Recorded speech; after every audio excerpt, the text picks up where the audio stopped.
Good morning, everyone. 6 minutes after the hour of 6 a.m. It's Friday, July 5th, 2019, 51 degrees outside.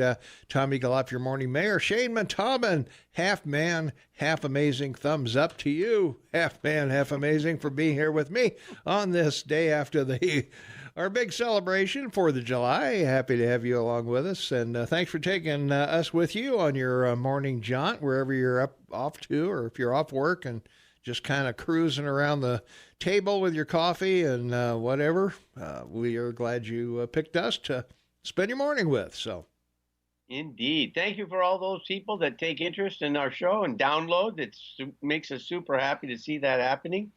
It widens our base, and we're so excited to see more people taking an interest in the things of fascination we talk about every day, because we don't just talk about the news. We talk about local news. We talk about local facts. And, of course, all the interesting things happening in Bozeman, which are many. And around the world as well. But Bozeman seems to be busier than around the world. Well, that's true. They are pretty busy. Yeah, we passed 1,000 downloads of our shows on Sunday. We're at 1,044 right now. So we've had 44 downloads this week alone. So we're... 2,000 or 1,500 is not going to be hard to reach as long as we hang around here any longer. Yeah, that's right. All right. Well, let's take a look at maybe our weather because, it's one of those, it's one of those days, Shane. We're looking for a high of 72 today. Not much rain, as we predicted the other day, that this might be a better night to shoot off fireworks than last night was, although a lot of people were out shooting them off, certainly last night. And noisy night. Now, are your dogs hard with fireworks? They are. They don't like fireworks at all. They are very, we give them tranquilizers we get from the vet, and they kind of calm down a little bit, but they don't like those loud noises at all. So, this is a tough time for a lot of animals, and we have ducks all over our park, So I'm wondering what the ducks do when all this stuff goes on. Because, we got little baby ducks. We got the little tiny, the little bitty ones that they're not ready to fly away yet, and I don't know what they're doing. I'm not sure if they're scattering to the four corners or what. They are, I don't know, pretty tough on a lot of animals. Don't understand all the noise and everything going on. Well, when those fireworks go off, that's where they get all their practice ducking. Well, apparently, yeah. Apparently they do. All right, 72 is a high today, 51 the overnight low. Very little, less than a 25% chance of rain today. And tomorrow, just as nice. 78 will be our high tomorrow, 53, mostly sunny. Sunday, though, rain comes back in. Not too much, a little over 25, maybe about a 40% chance in the mid-afternoon. And we're looking at a high of 80 degrees on Sunday. So it should be pretty nice if you want to get out and do some stuff on Sunday. Dance between the raindrops or whatever. And then on Monday, the rain comes back in, about a 50% chance of rain most of the day. 71 will be the high, 48 the overnight low. And then the rain moves out on Tuesday, 74, mostly sunny. And then we get into some real nice temperatures and no rain. 83 on Wednesday, 84 on Thursday, 82 on Friday, 82 on Saturday, and 84 on Sunday with virtually no rain all week long. So, wow. You may need to get the sprinklers out and That's right. Or you can turn your tin hat on upside down, cut a hole in it, and use it as a funnel to catch rain. We could do that. Livingston, 51 degrees currently. Manhattan is 48. Three Forks is 47. Gallatin Gateway is 50 degrees this morning. And Ennis is 46. Big Sky is 42. And at the airport in Belgrade right now, it's 50 degrees. At our downtown studios, it's 51 degrees right now at 10 minutes after the hour. So looks like we got a pretty good week coming. If we can get through this weekend and Monday, it's going to be pretty nice, almost summer weather for the next week or so. So pretty exciting about that. Jeez, that's excellent. Our poll question of the day, if you want to go over and answer it at KMMSAM.com or on your smartphone. I hope you have our app, our AM 1450 KMMS app. You can go over and answer the question there. Was the Washington 4th all about Trump or all about America? Was it all about Trump or was it all about America? If you watched it and to his speech and the flyovers and the music and bands and all that stuff and all the people that were there, was it? I thought he probably downloaded one of our shows listening to him or several because he referenced stuff, all the stuff we talk about. Well, he did do that. Yeah, he's pretty, I mean, he's pretty sharp. Pretty sharp Yeah, guy. I think he's a morning soapbox listener. I really do. I'm pretty sure he is. Yeah, I can't believe that somebody hasn't turned him on to, Yeah, exactly. I mean, come on. Gianforte has been in here. Steve Dades has been in here. Come on. Tester's been in here. Tester's got to turn him on, I'm sure. Tester's probably told him, morning soapbox, these guys, you need to get over there, Donnie. I mean, these guys are on top of it. Of course they are. You bet. Let's take a phone call. 522-TALK is the number, 522-8255. Caller, you are on the morning soapbox with Tom and Shane. What's up? Hey, this is Aaron. How are you guys doing? Hi, Aaron. How are you? Hey, good morning, Aaron. Oh, yeah, good morning, guys. Hey, I was a little disappointed with this speech. I thought maybe disappointed? Me at least. Yeah, I was kind of hoping you to mention me. A big fan. I thought he would have shown a little appreciation there, but he didn't. But whatever. I'll get over it. You had some callers yesterday that were or some texters that said, well, if Obama had done that, the right would have been enraged. Mm. And we would have. And there's a reason for that, though. Trump ran on appreciating the military and strengthening it. The left runs on despising the military, hating it. And so if Obama would have done that, it would have been hypocrisy. It wouldn't have been for the betterment of the country. You know what I mean? Absolutely. I think the fact that Obama didn't have a military type celebration, I mean, it was true to his nature, and it was a good thing he didn't, but it's true to Trump's nature to have one, right? Well, the whole country has maintained itself, I guess, up until I guess you could go up to maybe Korea and maybe Vietnam. But had we not won the Revolutionary War, England would still be running us. And had we not won World War II, we'd all be speaking German now or Japanese, one of the two. And, our whole history of keeping our freedom has been through conflict of people who want to take it away from us, and we haven't allowed that. Well, it's maintaining it is how we've, maintaining our freedom. How we got our freedom was through conflict. We haven't really maintained our freedom. There's no chance in hell if World War II, if the Germans would have won World War II, if we would have never been involved and Germany would have won World War II or won, there's no way in hell we would have been speaking German. If people to say that's just ludicrous. Mm-hmm. We got, how many guns did we have back then in this country? And, well, that's not quite true. He was probably less than 6 months away of developing a nuclear weapon, and he may have developed it before the U.S. because the U.S. wouldn't have started the Manhattan Project if they hadn't been at war with him. Yeah, well, and right. the people and the people who developed the atomic bomb for us were Germans. They were all remember, yeah. Right. But so you're putting in a whole, what if there. Well, yeah, it is a what if question. It is a what if question. Right. There's no question about that. Nobody knows where it would have gone. I'm just here to tell you right now, there's no way in hell 1945 American citizens would be speaking German. No, if they would have, if they would have attacked America, they better bring a lunch. There'll be a while. Well, but but I have to remind you, the United States did not declare war on Germany.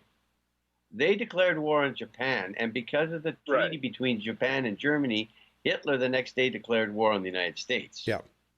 Right. So that was a good thing. But, getting back to the original reason for the call, I think that 4th of July extravaganza that he put on, that's a great thing. This country needs that. And I'll tell you another thing. This country deserves that.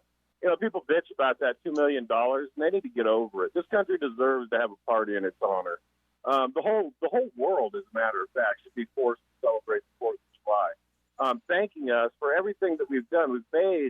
We've brought up the level. I'll tell you what, here's the deal. In World War I, Russia had horse and cart military, and starting World War II. And from 1945 to current time, in 70, 80 years, 60, what is that, 60, 70 years since the war, we have, the United States as a nation, we are the reason that we have become this more technologically advanced, right? We went from wooden boats with sails to where we are now because the United States became a nation, because of the natural resources, people's freedom, all this stuff. This nation is where, this whole globe is where it's at right now because of the United States. And we do deserve appreciation for that. And I think it's high time that Americans stand up and demand it from the rest of the world. That's true. And I don't think that's too much to ask. And I love it when 9/11 happened. There was a Canadian author that the left was denigrating the United States. And there's a Canadian author, and he said, man, you guys have got to be kidding me. Every time there is a natural disaster anywhere in the world, the United States is the first one there with money. And he's right. And every time there's a conflict, we're there to lend our helping hand. We're just a great nation. We're great people. And I don't think it's boasting, and I don't think it's wrong to say that. And I love America. And I love you, Tom. Well, thanks, Aaron. I appreciate it. You got to give me a hug on the 26th. Yeah, I'm gonna give you a hug, big old hug. But just your ankles. I'm quite a bit shorter than you, though. Okay, all right, yeah, all right. You guys have a good day. Yeah, he is a big one. Thanks, Aaron. See you later. Yeah, bye-bye. All right. Yeah, there you go. Well, it's hard to argue. Being in a conflict myself, that being out of the country and seeing how other people live, and being in a conflict, as I said, it really makes you appreciate what you have. And I didn't at the time. I was a selfish brat at 20. I was, all I cared about was me. And, when you start having to depend on other people to have your back and you have theirs, you grow up pretty quick. And, real quick. Yeah. And, man, I remember getting off that plane coming back in Hawaii, getting down there, kissing the ground, which most of us did. Yeah. We're kissing the tarmac there. Thank God we're back here and we're upright and healthy, or somewhat healthy anyway, but. Maybe, yeah, when you learn at 20 what the meaning of you have my six. Yeah, it makes you sleep easier at night, right? That's for sure. There it goes. All right, we got to take care of all of our ranchers, farmers, and truck drivers, and we're not sure why we're taking care of cab drivers, but why not? Hey, they're hardworking people too, so let's take care of those folks too. I don't know. Uber drivers, should we include Uber drivers in there, or Lyft drivers? I don't know. It's your call, Mayor. I don't know. We're gonna the lineup's gonna be too long if we keep doing that. So, all right. Here's news and agriculture, just designed specifically for our listeners right now. All right. I know I turned you up too early. Oh my gosh! Just 25 after the hour. Well. I'll take your cough out before we do the recording. Okay. 25 after. It's Friday, July 5th, 2019, 51 degrees outside. Good morning, everyone. It is the day after 4th of July, July 5th, and there we are. So, Shane Matobin on the line with me from Vancouver, British Columbia. Tom Eagle up, your morning mayor, and this is the KMMS Morning Soapbox with Tom and Shane, and well, quite a extravaganza yesterday at the mall in Washington and around the Lincoln Memorial and whatever. A little rain came down, poured quite a bit, I guess, earlier. And then by the time the president spoke, most of it had gone through, and had flyovers of the various military. And the president, I think, talked about honoring great Americans, currently living Americans, and as well as those that have made our country great somewhere up down the line with either inventions or innovation or whatever. And it's pretty fun. Yeah, and the military precision of the flyovers to the music was excellent, Mm-hmm. Yeah. and it was a great speech. It was moving, and it was definitely tempered to for Americans to appreciate the relevance of many things they may not have known about their country, which was pretty cool.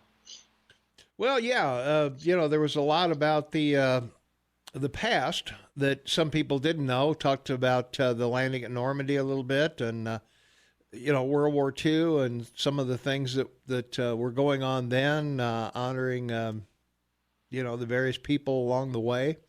So I don't know what people expected. Was he going to sit up there and make a campaign speech, or did he mention the tax cut, or did he mention the economy? Did he mention his talks with G or?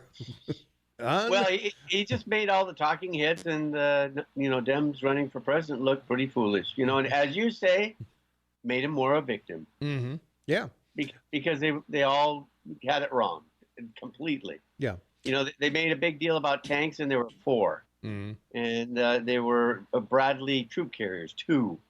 Yeah. And mm-hmm. So once again, fake news, fake comments, and no support for the greatness of your country and what it's accomplished. And I was moved by his speech. I know it was a typical speech, with regards to nationalism, but I thought mm-hmm. it was well worded and put together. I thought it was great. Well, I think the other thing that people object to on the left would be that, I think Trump genuinely feels that we are an exceptional country. And that, for some reason, we're supposed to be ashamed of that, it's like being successful in life. Oh my gosh, you must have done it dishonestly, or you must have robbed someone if you're wealthy. You must have done something under the table, something nefarious. But I heard a great comment by a talking head that I thought was relevant in that he said that you're either abashedly happy and proud of your country, and you're on that side and believe in exceptionalism as a positive, or mm-hmm. the Democrats, they see your exceptionalism as a negative. Yeah. And regrettably, that's what the Democratic Party is looking at more and more every day, as being just negative. All right. Well, we come back, we'll do this day in history, and looking through it, Shane, I think it's probably one of the most boring days in history I can remember in recent memory. There's nothing that's worth talking about on this day in history. So okay, we'll try and make it interesting. We'll try and make it interesting, but I'm not sure how we're going to do it. But we'll do our best, because it really sucks. It actually does. Yeah. It actually does. Yeah. All right. You think July 5th people would have done cool stuff? Well, we got to talk about the bikini. Well, that's the most. Okay, yeah. All right, we'll be back with more of the topics you want to talk about. You think it there, we say it here. That's right. All right, 22 minutes before the top of the hour. It's Friday, July 5th, 2019, 51 degrees outside. I just got a notice, Shane. There's a rare lake of bubbling lava discovered on the remote island of Antarctica. Wow. Yeah. So that's why all the ice is melting in Antarctica. Get this island, a huge lake of sizzling hot lava discovered, or lava, I guess it is, not lava. No, lava. That's a soap. Yeah, lava discovered in a volcano on a remote subarctic island in the South Pacific. It's in the Sandwich Islands, and temperatures of where are the temperatures? 1,812 degrees to 2,334 degrees Fahrenheit. That will cook your hot dog. Yes, it will. And right. Yeah. And then there was that volcano yesterday went off in northern Sicily that's been exploding. That was pretty wild. And California had that earthquake yesterday. That's right. Yeah. So active. Yeah. The Earth is always active. Mm-hmm. The volcanic Mount Michael on remote Sanders Island in the sub-Antarctic South Sandwich Islands is always covered by snow and usually veiled by clouds. So there you are. So the weather must have cleared, and there was the pool. There was I guess they found it. So anyway, I don't know. Good. Okay, on with the boring, on with the super boring. This day in history. Well, on this date in 1810, P.T. Barnum was born in Bethel, Connecticut, often cited as saying a sucker's born every minute. Did not say that, actually. It was, do you know who it was, Shane? No, I have no idea. Okay, well, it wasn't to him. So I don't remember who it was, but anyway. 1811, Venezuela declared independence from Spain, and they've gone downhill ever since, of course, as we know. What's the, let me see. The great thing about this is that this is how a republic has to be aware of what can happen. 5th of July, 1811, they first became independent from Spain, and their first republic lasted until the 25th of July, 1812. So, 1 year. So there you go, folks. Okay. If you don't believe in your republic, it can disappear quickly. What's the inflation rate right there? Come on, you know that. I know that. The inflation rate in Venezuela currently, as of today, is 2,800,000. Wow. 2,800,000. Doubled since the last time you I know. Yeah, if you take a buck down to the local Venezuelan bank, they'll give you 2.8 for it. Oh my gosh! That's 2.8 million. Yeah, it's too risky to go with an there. M. Yeah. Yeah, it's too risky to go there just to convert a single American dollar. Yeah. Well. Well, the French are at it again. In 1830, they occupied the North African city of Algiers, and why do we care that they were there? Why do we care about Algiers at all? So I don't know. 1865, William Booth founded the Salvation Army in London.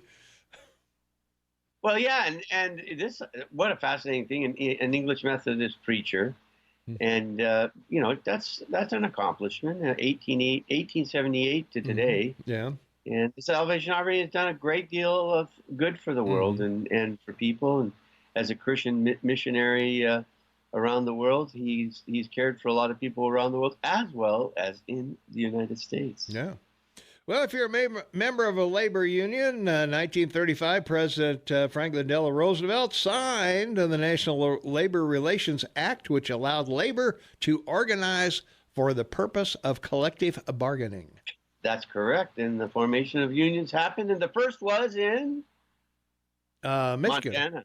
Montana. What? The Butte Mine. Yeah, they were the Butte first Mine one. was the first one, huh? Okay. Yeah. Well, there you go. There you are. You don't learn that on other shows. No, you don't. It's pretty cool, too.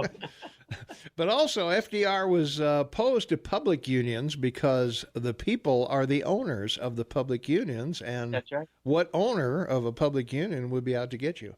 But he still let them organize. Yeah, I know. Well, anyway. Okay, my favorite thing today. Real quick, because I got to take a break. Oh, well, no, we got to save this for after the break. Okay. I got special You can tease it. Ursula Andrews. Oh, okay. All right. Okay. We'll be right back. 15 minutes before the top of the hour. It is Friday, July 5th, 2019, 51 degrees outside. Welcome to the KMMS Morning Soapbox with Tom and Shane. And, 1946, the bikini made its debut during an outdoor fashion show at Molitor Pool in Paris. That's right. And clothing designer Louis Riard introduced his new, smaller design in July of 1946. He named the swimsuit after the Bikini Atoll, where the French were testing nuclear explosives. And the first public test of a nuclear bomb took place. And so he announced it 4 days before this. And his skimpy design was risque, exposing to his navel and much of her buttocks. But the reason that this is important is no runway model would wear it, so he hired a nude dancer from the Casino de Paris to model it at a review of the swimsuit fashion shows in Europe. And all I know is that in 1963, when I went and saw the first James Bond movie, Dr. No, and I was 8 years old, and I saw Ursula Andrews come out of the water in that bikini. Wow, what a deal that was. That's a pretty big deal there. Yeah, that was a big deal. Oh, I was. Had to tell everyone. Yeah, I was in college. Oh, sorry. Yeah. I remember we went to see the first James Bond movie down in Texas. And Did you? yeah. Doctor No? Yeah. Yeah, I had no idea what it was. And just, we just decided we'll go to a movie and see this thing. And became a national phenomenon. And I don't know. National genre in the movie industry, 70 years old. I mean, incredible. Yeah, first James Bond, always the best. That's right. And Eon Productions put it on, which stood for Everything or Nothing. Okay. All right. Sounds good. 1948, Britain's National Health Service Act went into effect, providing government-financed medical and dental care for all of Britain, and they still don't have good teeth over there yet. No, and the fascinating thing is that the British spend about 10% of their GDP on their medical services, which is not very good. Mm-hmm. Canada, 11%, which is a little bit better, but a long line and waiting. And the U.S. spends only 16% of GDP on your medical service. And I don't understand why the Republicans don't bring that number up, because it's not that big, and you have the world's best medicine. Well, when you talk about our GDP, it's a pretty big chunk of dough when you do 16% of 20 trillion. Yeah, but it's part of the GDP, meaning it's not separate. The services in Canada. Yeah, but the services in Canada and England, they're segregated from the GDP in the sense that, they don't define or provide anything to the GDP. They're just taken away.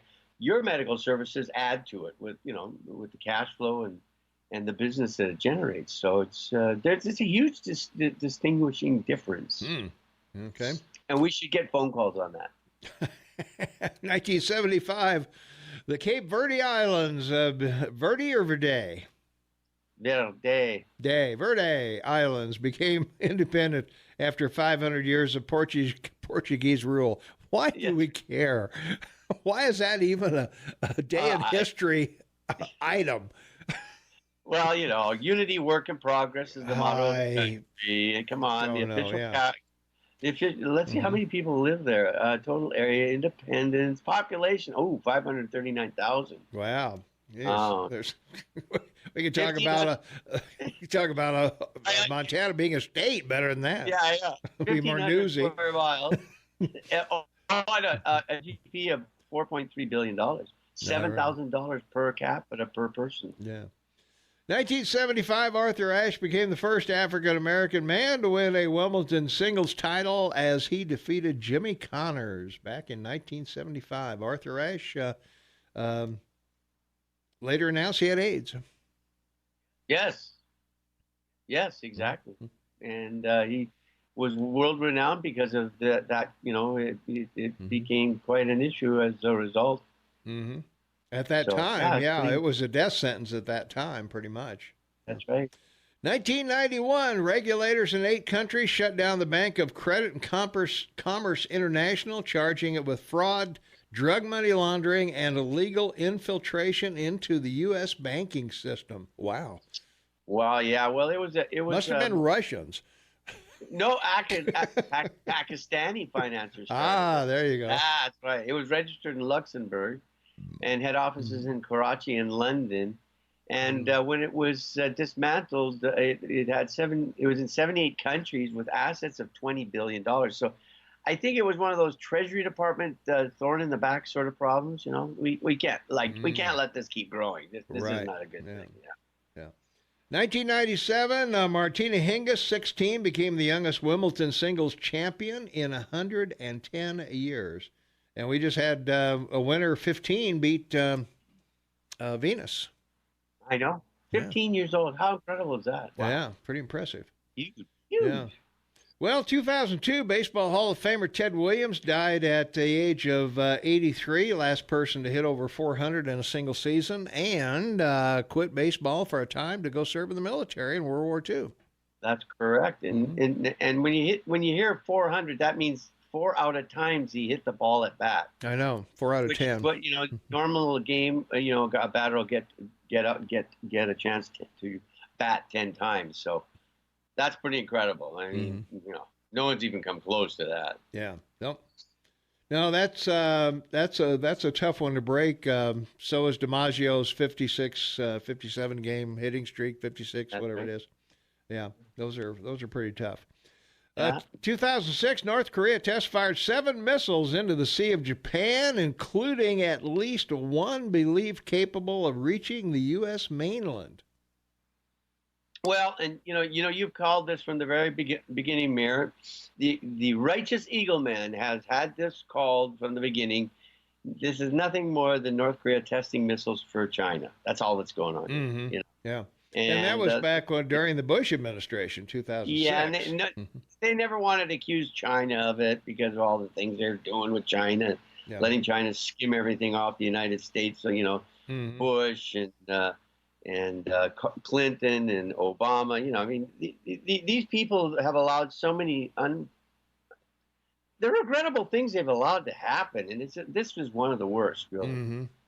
Letting the Chinese circumvent the the treaties, nuclear treaties, by using a third party like North Korea. Very sad. Yeah. Very sad. All right, we got to take a little break here. We'll be back in 90 seconds, so stay tuned, and we'll see you on the other side.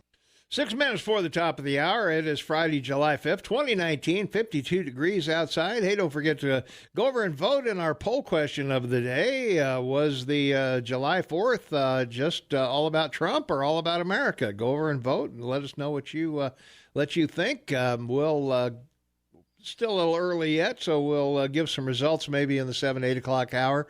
Jennifer Bordy won't be here today. She is traveling, so we'll have open lines all morning long. So if there's anything on your mind you want to talk about, by all means, let us know. And you can let us know by our text line, 478-8298. You can call us at 522-TALK, or why not use our app chat on AM 1450 KMMS right next to the listen button. And next to the listen button is app chat, and next to the app chat is the call us button. So you got all 3 buttons right there. You don't have to know any numbers or do anything else. All you got to do is just go to our AM 1450 KMMS app, and you can listen, you can chat with us, you can talk to us, either or. And you get the news and the weather and everything else. There's buttons for all of that. Bozeman news, national news, all the buttons are there. So you need it. Buttons. Who's got a button? That's it, man. Benjamin Button. There you go. Yeah, there you go. 2006, Enron founder Kenneth Lay, facing decades in prison, died of heart disease at the age of 64. Sure he did. And the Enron was quite a story back then. Yeah. Well, yeah, especially what it was. Mm-hmm. I mean, it's an amazing reality to see how an entity that's a financial concept gets out of control. Yeah. And basically what they were doing is they were playing a middleman to electric power or the grid, and buying it up by contract, and then reselling it to users at a horrific increase. Inflated rate, yeah. They bankrupt California Power and Gas, and that was the end of it. When the governor of California went after them and started court actions, it became evident what was going on. It got exposed, and the whole thing collapsed. It was very amazing. Yeah. Yep. It was. It's one of those unfortunate abuses of corporate capitalism, to be honest with you. Well, and one of the forerunners of the recession that happened a couple of years later. That was the start of it. Global Crossing was another one that went down, and the dominoes started to fall. Lehman Brothers, and then it went on, and then all the bailouts and all of that stuff. So it was a hectic time for the United States. Yeah. 2009, the worst ethnic violence in decades in China erupted in the far western Xinjiang region. Why can't it just be the China South region? Some 200 people were killed in that. 200 people dead. It's in Chinese. You don't speak a Chinese. If you don't speak a Chinese, you can't pronounce it properly. That's right. There's 2 principal languages in China, as we know, and it's a very guttural, language. Yeah. They don't utilize consonants and verbs like we do. Mm-hmm. They use sounds to form the words. Anyway, what's important is Islam arrived in China in 651 AD, and it's been an issue in the eastern and northeastern and northwestern provinces of China, which is sort of strange because, the Mm-hmm. southern part is where you think it would. And of course, now the issue that you have is under the fascist government in China. They're imprisoning people in Mm-hmm. concentration camps. So where's Cortez about this? Like, Yeah, I know. where, China's turning into this incredibly scary fascist state. Mm-hmm. Well, And they can't vote yet. That's right. They still can't vote. No, I meant in our election. They can't vote in our election yet. Oh, that's why I said more. I said, okay. I'm sorry. I apologize. That was a good joke. I like that. 2000 Anyway, the important thing. Go ahead. What? The important thing, what? Well, We're up no, against the it's just- clock here. Oh, well, go. It's not important. It's Okay. really not important. Okay. 2005, Roger Federer of Switzerland won Wimbledon for a record 15 Grand Slam tennis title. And in 2011, a jury in Orlando, Florida, found Casey Anthony, 25, not guilty of murder, manslaughter, and child abuse in the 2008 disappearance and death of her 2-year-old daughter, Kaylee. So there you are. And that's it. That's it, man.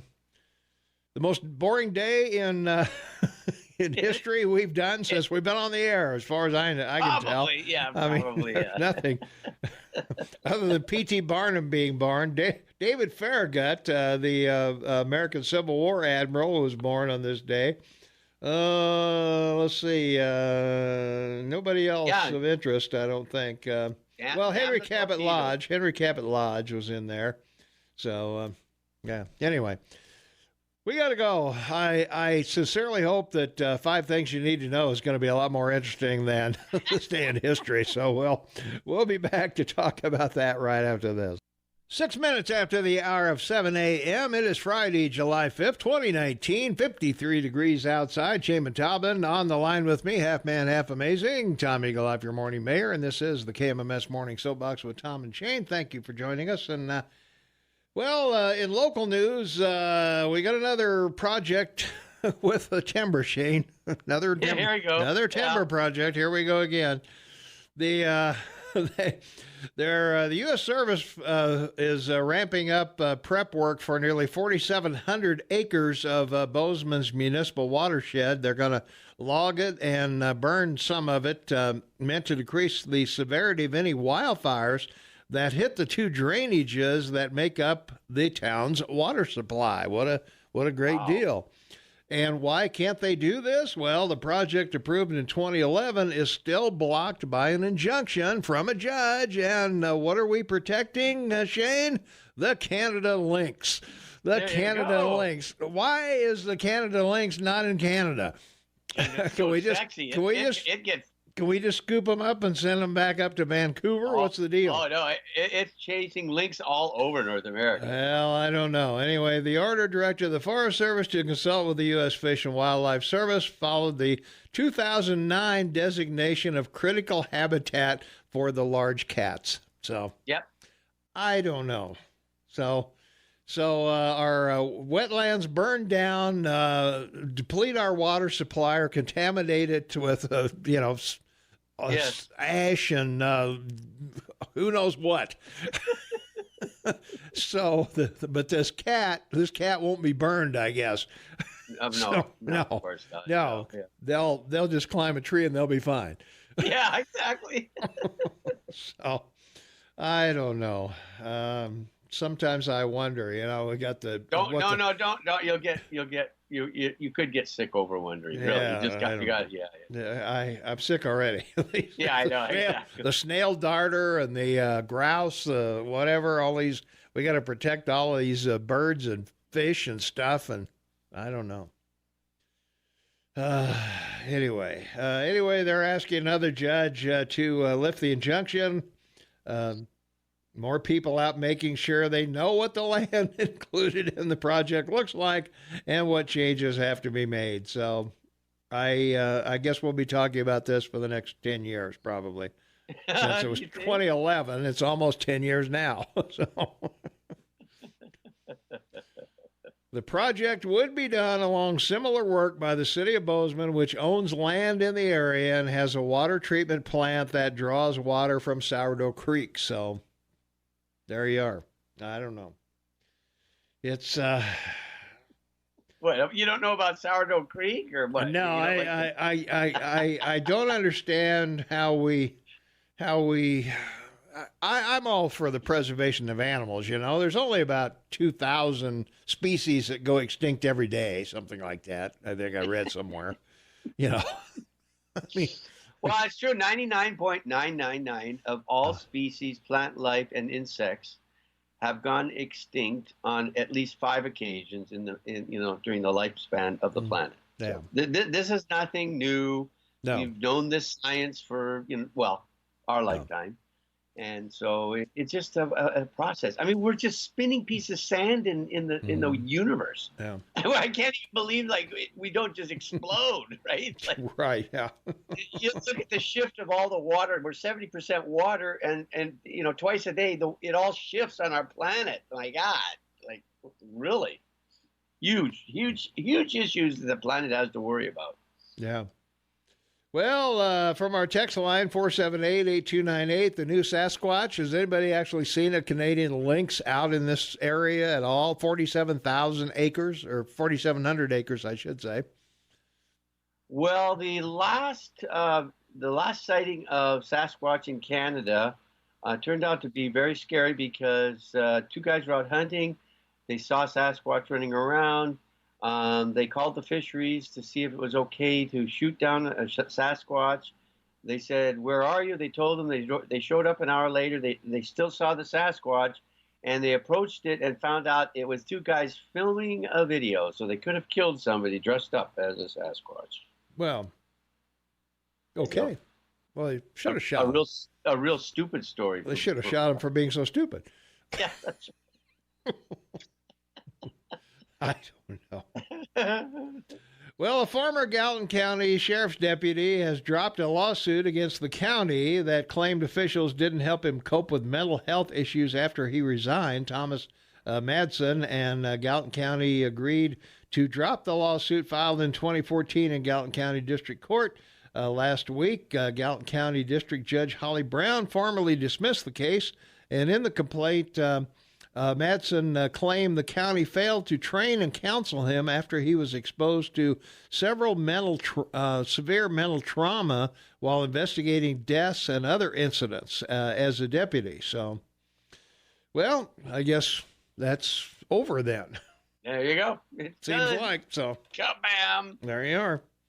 Well, Ennis had their 4th of July parade. I don't know if they got any rain over there or not. The Livingston parade got quite a bit of rain, but I don't know if the other did or not. But anyway, they sang the national anthem there. They led the parade down the street, and nothing exciting happened, I don't think so. Anyway. Well, no one could compare to our parade. 100,000 people, the police estimated, were at our parade yesterday. Yeah, holy smokes! That's a big crowd. That was a big deal. Yeah. A lot of hot dogs sold yesterday. Yes, there were. Yeah. So the other thing that's going on is the county is going to take over lead in the tourist district. Gallatin County will oversee and expand Bozeman's tourism business. Improvement District, incorporating hotels in Three Forks and Belgrade. County commissioners voted unanimously this week to take over the district. They will finalize their decision with a second vote later this month. And it became apparent that a lot of the tourism business happens in the entire valley and its incorporated communities. So it takes the current district and places it in the county, which is really the logical place for it to be, Don Seifert said of the commission. And for the past decade, the city has managed the district, which brings in $1.2 million annually through a $2 per room hotel tax. And with the addition of Three Forks Belgrade hotels, the district will now bring in about $1.4 million each year. So that'll be kind of cool. And the city will no longer have a role in the district. Instead, the county commissioners will appoint members to the district's board, which will then collect and distribute the hotel fees. So, and I would guess rental car fees would fit in there as well. Those are the other things that tourists do. So, yeah.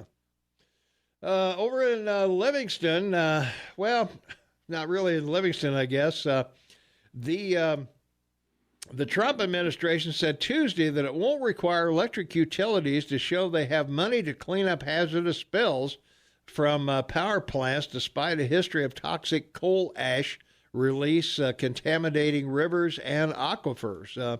Environmental Protection Agency officials said Tuesday that modern industry practices and recently enacted regulations are sufficient to shield taxpayers from potential cleanup costs.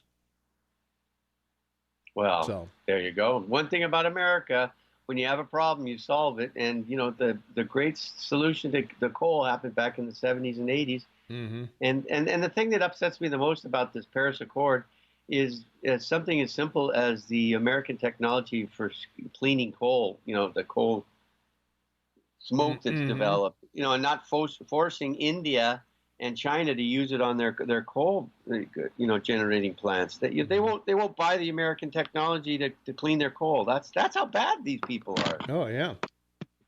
Well, the other thing that's going on, Shane, is we have an axe throwing business coming to Bozeman. An axe throwing? Yeah, right. Lumberjacks and lumberjills. Lumberjacks and lumberjills. I like that. Rejoice. A Montana axe throwing business is opening a Bozeman location called Lumberjacks. Owners hope to have it open by fall. They had a portable one that they took around the state, and it was so overwhelmingly popular. Yeah. So anyway, they got 14 targets you can rent out by the hour. So you can throw axes at these targets and better than yard dart. Yeah. It said axe throwing is a sport that has been big in Canada. So there you are. Oh. Have you gone out and thrown some axes in your time? Yeah, I threw knives and axes when I was a kid and stupid. But I was a knife thrower as a kid. I had one of those big long knives, and we threw it at our trees and stuff. And it's not easy. It isn't easy. No, you gotta measure your distance and how many times the knife's going to turn over and all that stuff. So I don't know. It's you got to be good at it. So anyway, this has been a big sport in Canada, trickled down the East Coast, and just started to pick up in Montana with venues in Missoula and coming to Billings. They're going to have one over there. Lumberjacks started out as a mobile business in Missoula and working events across the state. Response it got was overwhelming, and was able to open a brick and mortar location 4 months ago. And so anyway, it's coming to Bozeman. We'll keep you apprised on where it's going to be and everything. Don't have that info yet, but hey, if you're an axe throwing Jack or Jill out there, lumberjack or Jill, then you'll want to warm up. Warm up on your neighbor's trees. Let's go there and put a little target up there and start banging the neighbor's trees around. They'll appreciate your enthusiasm for the sport.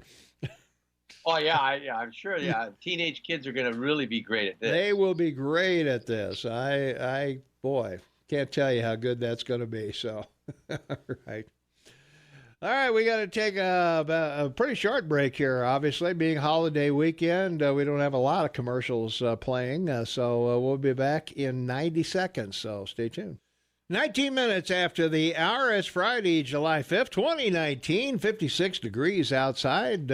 Shane Matobin on the line. Tom Eagle off your morning mayor.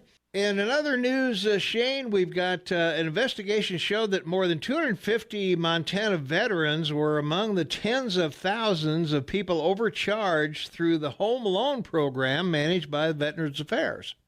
Wow. Yeah. The Billings Gazette reported Tuesday that an investigation by the VA's Office of Inspector General found nearly 73,000 disabled veterans across the country were charged $286 million too much. And veterans who qualify for disability compensation are not required to pay loan fees through the VA program, but many still paid fees ranging from 0.5% to 3.3% of the loan amount. And the investigation found that the overbilling continued despite VA officials learning about $150 million in overcharges at least 5 years ago. And Democratic U.S. Senator John Tester and other lawmakers sent a letter last week asking the VA if it planned to repay those veterans. So hopefully they will get checks out to them ASAP. Well, hopefully it'll be resolved, but usually it takes time. Usually, well, they've been overcharging them for 5 years. How long does it take? No, to clean it up. Well, I don't know. Some bean counter is going to have to go through and figure out how much each guy gets, I guess. So that's a lot of beans. That's going to be a lot of beans, yeah. So, well, yesterday, as we saw, President Trump holding a blowout July 4th celebration, despite criticisms over its cost and fears of politicalization. And the National Park Service, which oversees the National Mall, is diverting nearly $2.5 million to cover costs associated with the Salute to America extravaganza. And the Pentagon is also likely spending several million on displays of tanks and whatever. So yeah, we've got quite Well, there's not a village, hamlet, town, city, or metropolitan area in the United States. It didn't celebrate similar with parades and fireworks and the military bands and Mm-hmm. It's just one of these things. Let's find something to pick on Trump about because, boy, we just can't stand the guy. Yeah, well, yeah, we can't give him any victories at all. We can't. We certainly can't have him honoring America. I mean, Wow. President Obama went on an apology tour, across the world. Can't have Trump hanging around here talking about what an exceptional country we are. Two things I was really proud of. One, acknowledging you, my good friend, a veteran of the Vietnam War. Thank you for your service. But on top of that, he mentioned the women's suffrage and the 100th anniversary coming up. So that was cool. He did it. Yep. So Kamala Harris will probably be the nominee, huh? So that'll be some debate. They'll be interrupting each other every 10 seconds. Exactly. I don't think I want to be the moderator between those two. They'll sound like you and me, Oh yeah, it'll be. I don't know. We're the polls are starting to flip around, Shane. I know it's really incredible, and I mean I know it's early and everything, but they are spending the money to collect this information, and I still don't see Biden making it, and I don't see Kamala making it. Sorry. You don't think so? Huh? If they're gonna not have the birth holiday of Thomas Jefferson in Charlottesville, Virginia, because he had slaves, then how can anyone stand on the stage running for president when her grandparents had slaves in Jamaica? That I'm sorry. And Biden, the $1.5 billion from China. Come on, really? Talk about influencing your election. Whoa. Okay, well, assuming that those are out, then who have you got left? Bernie and Elizabeth? You think Warren will make it with Pocahontas? Pocahontas, yeah. So you're gonna discount that. You're gonna give that less weight than Kamala Harris's great grandfather having a couple of houseboys. Oh, that's how stupid the Democrats are. But I mean, the thing about it is that Bernie's looking sad, man. I just don't see that happening. Do you? I mean, Buttigieg, I can't believe he raised $25 million. Oh, yes, I can. He's gay. They have expendable income. That's why he raised $25 million. I remember we talked about that. Yeah, we did. As in a minority, the LGBT. They have a lot of disposable income, so they can afford to give money to that guy. Well, and they probably will. They will, yeah, of course they will. Okay. The rest of the group looks a little pretty dim. Delaney, I think, has some great ideas, but he's not going to get any traction at all anywhere. And Iowa will really tell a tale, I think, pretty early on. The front runners, what's going to happen there. If Biden slips in Iowa, that is going to cost. Well, all of these people, whoever slips in Iowa, the money's going to dry up for them, and that's going to put them out of the race. But there's 10 debates between now and then. I don't even think that Biden will get to Iowa. I really don't. I'm sorry. I don't. You don't think so? Okay. No, he just he doesn't have it, Tom. I'm sorry. He slipped.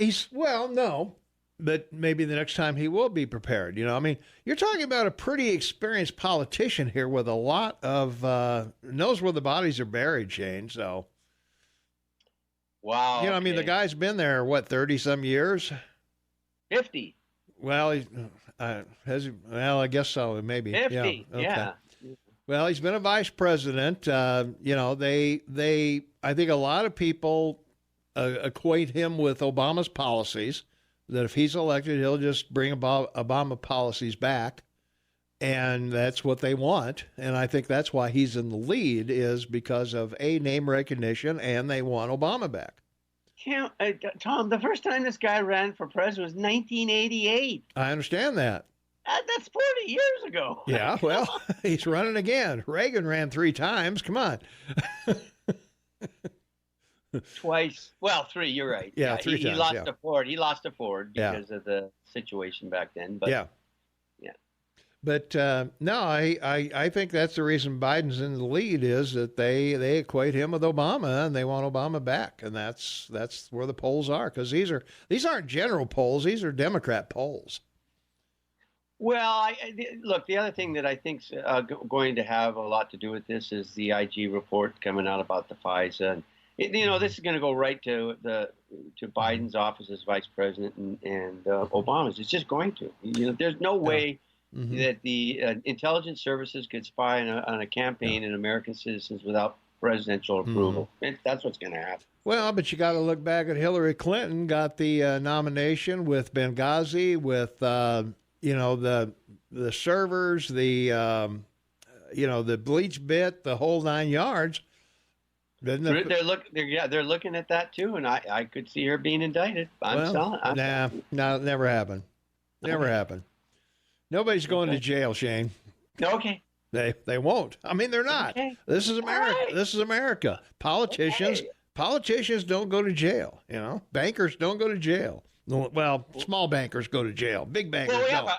We have a breakfast bet on this, so I'm hoping it'll happen before I come there. Well, me too.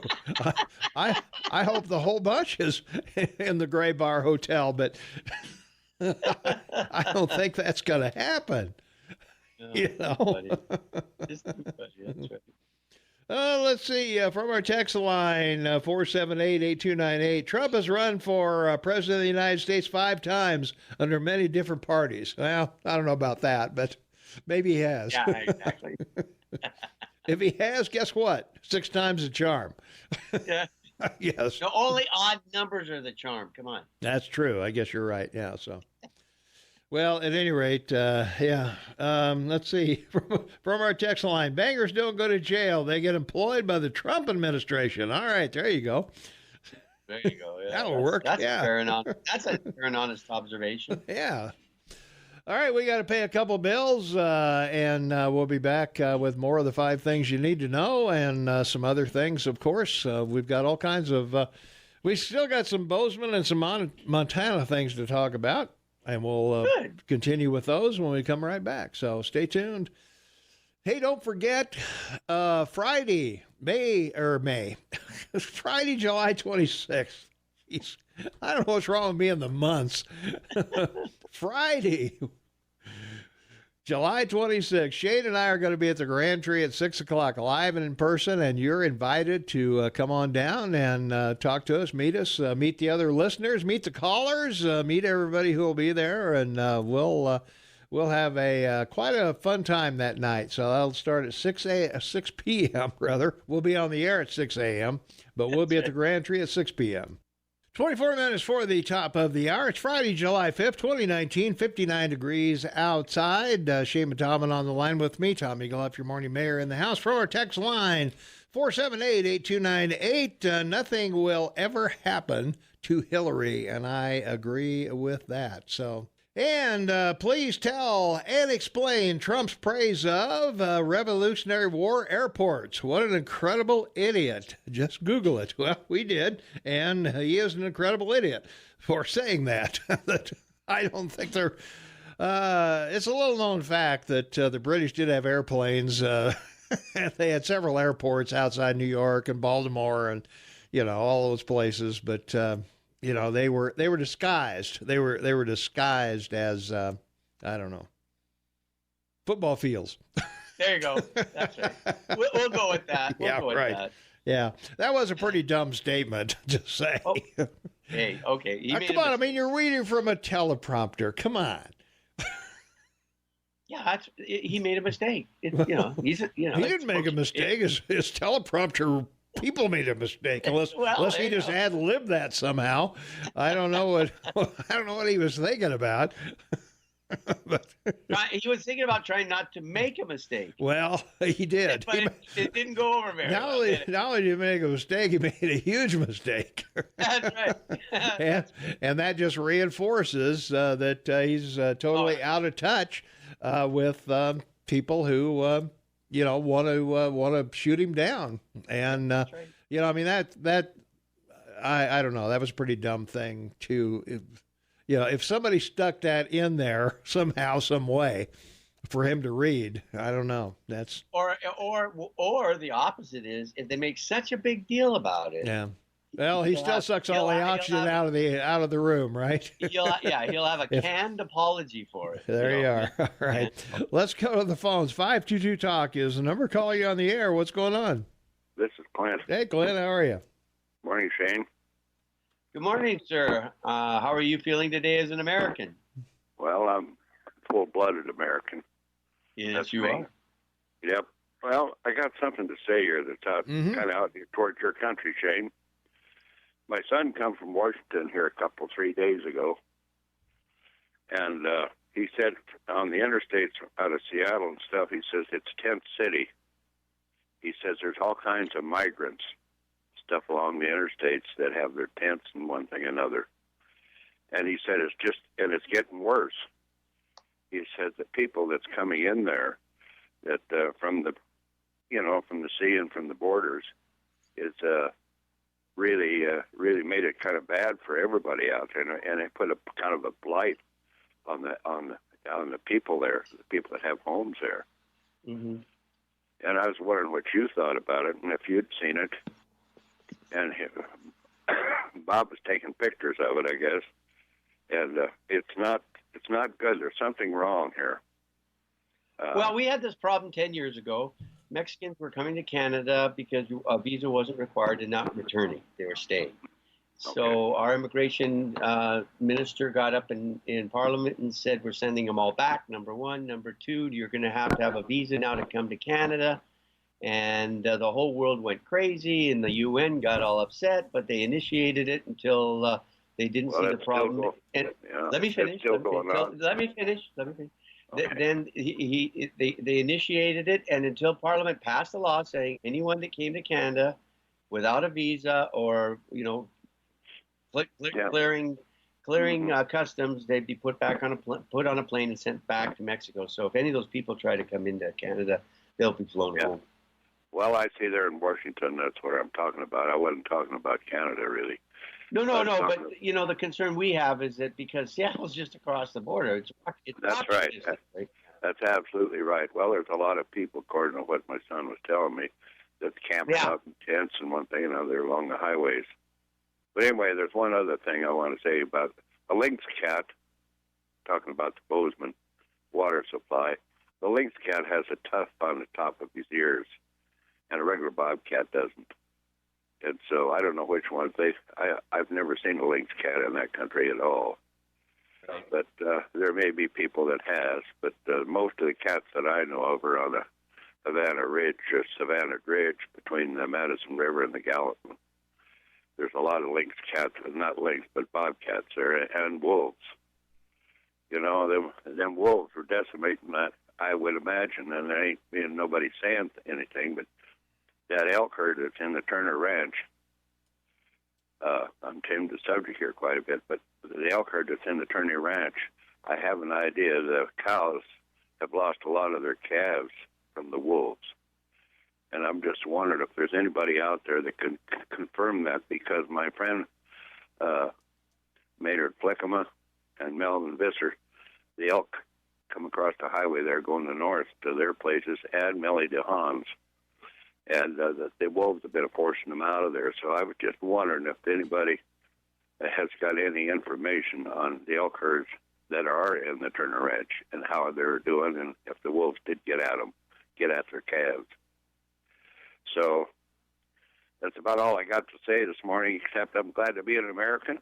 I'm glad I live in Gallatin County for a while until they taxed me out of the damn place. And other than that, I have a nice weekend and a nice 4th of July, or nice whatever. Okay. We will. Okay, right. Well, see you later, Tom. Thanks, man. Bye. All right. Appreciate the call.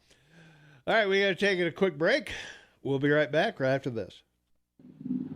All right, let's try that again. 15 minutes after the hour, Friday, July 5th, 2019. Live radio never runs smoothly, does it? It's alive and will, though. My little F9 button gets pretty touchy sometimes. It was pretty good. Well, let's see from our text line, 478-8298. I started to share a fabulous 4th experience I had yesterday. I work at the airport here in Belgrade. While a gentleman was waiting to board his flight, he stood up and played the national anthem on his horn. It was awesome. Everybody stood. When it was over, everybody applauded. Bozeman still has it. And there you are. So, from our text line, 478-8298, Trump is dumber than a bag of hammers. I wonder why the media makes fun of Trump, maybe because he lies and says stupid stuff. Well, if there's a president in my lifetime that hasn't lied or said stupid stuff, I'd like to know who it might be. Because right. I was going to say there's certainly the politicians, particularly if they're 4 years or 8 years, are going to say stupid stuff, and That's they're right. going to lie. I mean, it's just the way it is. So, Trump's no different than anybody else. So it's called power politics. there you go. Yeah, we expect them to lie. We expect them to say stupid stuff. Right. So there we go. All right, let's go to the phones. 522 Talk is the number. Caller, you are on the morning soapbox with Tom and Shane. What's up? Hi, Tom, Shane. This is Joel. Hey, Joel. Kind of like to comment on what went on yesterday. Sure. And I assessed the theme of what Trump was trying to say. The country is pulled together from its beginning and through its growing. And now his plea to the people is, let's all pull together to continue this country's prosperity. Kind of like a coach getting his team energized and focused. Mm-hmm. And then the president ended by saying this country is stronger than ever before. And physically this may be so, but emotionally I disagree. The people in this country have chosen sides and are highly divided. I can like Clint that just called in, and I can clearly remember a time during World War II, and I mean a little older than Clint, so I've been there. When everyone pulled together, there was no complaining. There was rationing. You couldn't buy lots of things. You couldn't get coffee, sugar, just tires for your car. The cars were hard. Very few cars being made, so on. Right, exactly. Yeah. And the women took the men's place in the factories so the men could go fight. And then my uncle was killed the first day of invasion and is buried over in France. And I was from a small town in Michigan, the size of Manhattan, or actually smaller. But the people gelled together, and in 4 years we beat the Germans and the Japanese. And I hate to think that in today's thinking, I don't believe that would happen. I don't think so either. But and then your experience, I'd kind of like to ask, when you were in Vietnam, was the enemy always defined, and so you knew by the uniforms they wore, or etc., that they were the enemy and not just a part of the population? No, because we had two enemies. We did have the North Vietnamese, who were generally in uniform, but we also had the Viet Cong, which was not. Well, now my thinking is that the enemy is among us, and meaning that people are so divided that some people, they call in even, sound as though they're this country means something negative and bad to them. And I listened to your show and the other statewide shows, Mm-hmm. a large amount to hear the population and kind of assess their attitude. And the sad thing is that it sounds like a few people have chosen the way they think to be negative. But the good thing is that the majority who call in would be together with positive thinking and actions, and would like to keep this country going the way we found it when we were born. So I just like to, I don't want to continue to go on and on, but how do we know who the enemy is among us other than what we hear out of their mouth? There's people that call in that are totally predictable, and they sound unhappy, and that's the thing about human nature, is that if you got an unhappy person, they take their unhappiness with them, no matter where they go. Yeah, I'd agree with that. I think we've created a society where somebody else is always to blame for your situation in life. That it's not your fault. It's not your, the deck is stacked against you, or the rich get all the breaks and you don't. And that's the mentality that we've lived in, that we didn't have during the 40s and 50s, when our parents said, hey, it's up to us. It's not up to the government to bail us out, or, it's not up to the government to save our lives, and, all this stuff. So we've over time, with welfare and everything else, we've become an entitlement society. And that's the problem. That if you're in trouble, oh my gosh, the government needs to bail me out somehow, some way. Where's my program? Where's my, where's my check? Where's my, whatever. And our parents and our grandparents never lived with that. They, if there was no check from the government, they, if the heat went off, they went out and cut wood, or right. something, they did something. Well, life really is a choice. It is. And I appreciate your openness about your early life, mm-hmm. and you lived in a way I can't imagine. But nevertheless, you decided not to stay there. Yeah, I'll tell you, being homeless isn't all that bad. You don't have any taxes, you don't have any responsibilities. There's support groups out there to help you. There's always a meal somewhere, But I just didn't want to live like that. That just wasn't my idea of having a good time, of sleeping outdoors all the time. What does this do to you? What does it do to your feeling of self-worth? Well, it tells me that if everything I have was taken away from me and I was dropped in the middle of nowhere, I could get back to where I am because I know how to do it. I didn't, I'm not going to tell you that I didn't rely on people along the way to help me out. Well, we all do. Well, sure. Yeah. But the church gave me some gas money and, let me take a shower and wash clothes and stuff like that. And, there was a parishioner that let me sleep on their couch while I looked for a job, and but yeah, there were people that helped me along the way, and I finally found a job, and lived in a hotel that didn't have a lock on the door, so I had to haul everything I owned out in the car and take it to work and then haul it all back in at night.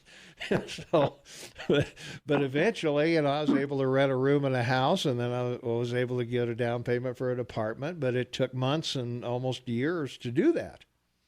Well, it was baby steps. Right? It was baby steps. Exactly right. Yeah. You do a little each day to make yourself better. Yep. That's it. I got to take a break. Hey, thanks for the call, Joel. Appreciate it.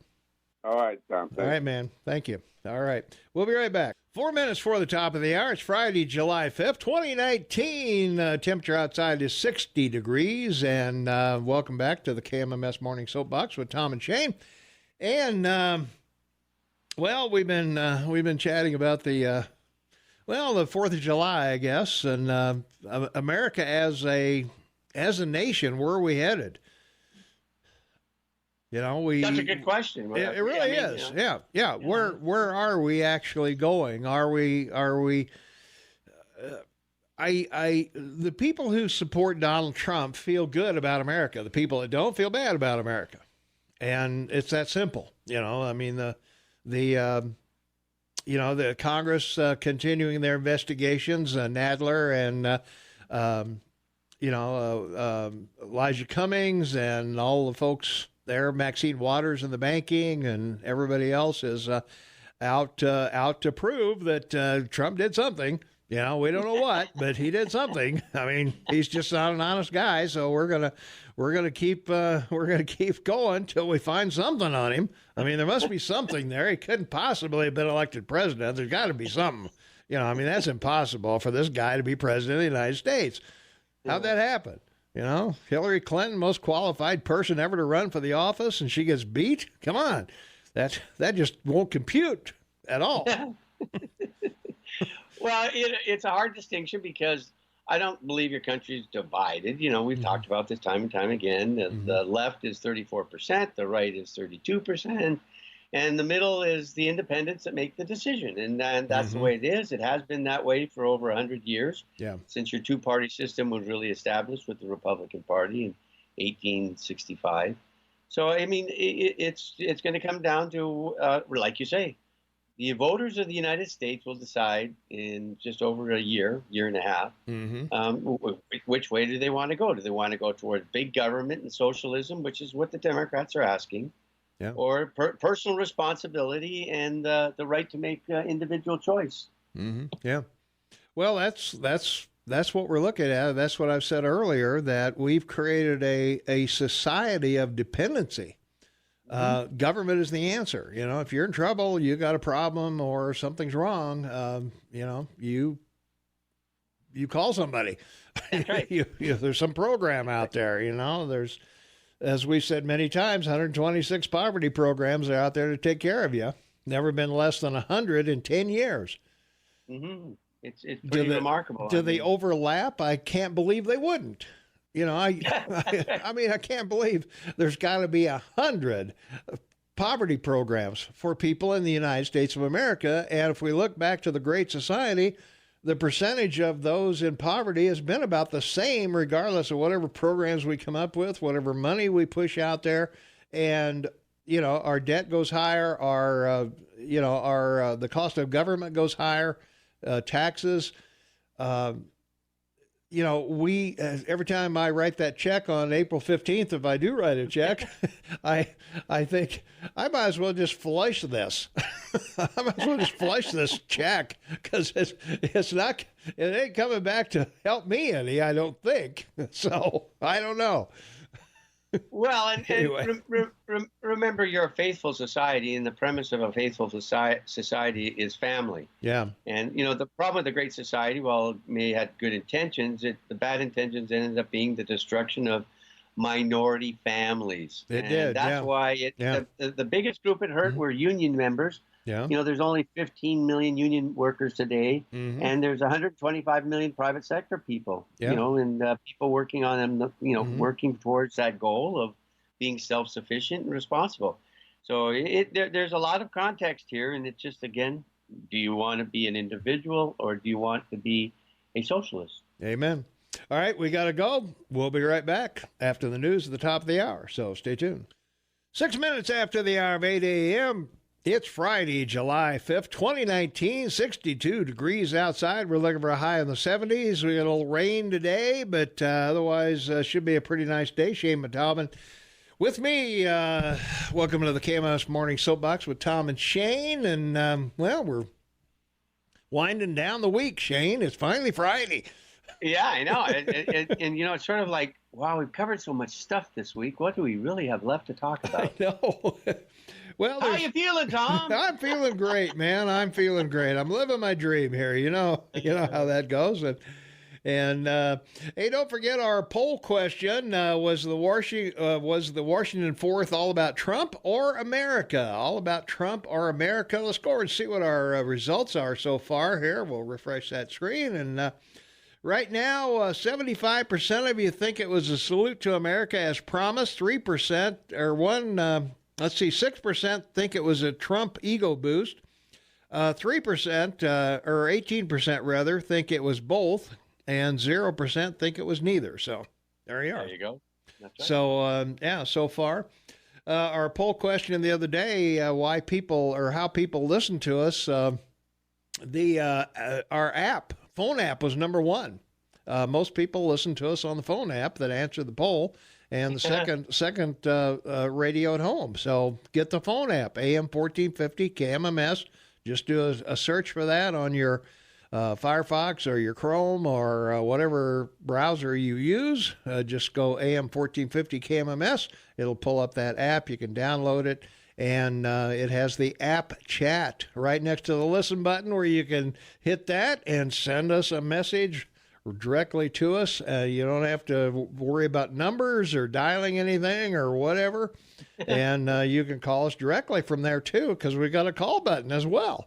So that's right. We got everything there. And you'll get all the news and the weather and everything else, all the stories and the blogs that we all do. And it's just... if you're out and around, and you're sitting in a waiting room in a hospital or something like that, or, your lawyer's office, you sit back, get the app out, and you can read all of the latest news and stuff and all of that. We got it all there. So get the KMMS AM 1450 app. Because if you have the app, of course, you would know about all the 4th of July events because we talked about those the other day. And you'd also have the information about where the firework or hours you could shoot off fireworks and stuff like that. You'd also be able to hear an audio of a union chief who says AOC is lying about the border agents. Remember, she said they were drinking out of toilets or they were told to drink out of the toilet. Well, we've got an audio over there on KMMSAM.com or on your app chat that you can listen to.